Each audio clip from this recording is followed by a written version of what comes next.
Je m'appelle Nicolas, j'ai 40 ans. Je m'appelle Adeline, 42 ans et je viens des Hauts-de-France.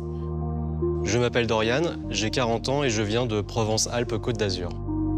Je m'appelle Dominique, j'ai 68 ans. Je m'appelle Richard, j'ai 53 ans et j'habite en Île-de-France.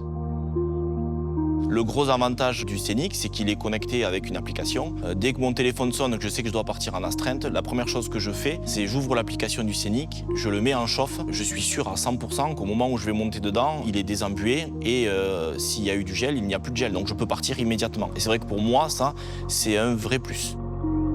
Alors, les charges au quotidien, rien de plus facile.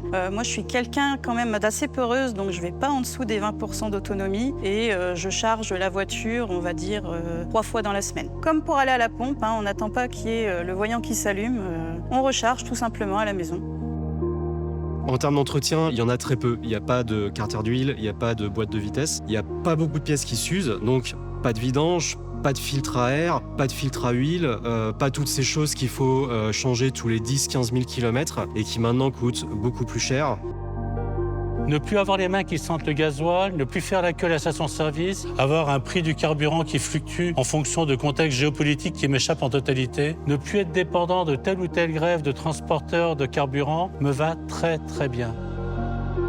Il faut vraiment essayer. C'est la meilleure réponse que je peux donner à tous ceux avec qui j'en discute. Une fois qu'ils ont essayé les véhicules hybrides ou électriques, ils ont du mal à revenir en arrière.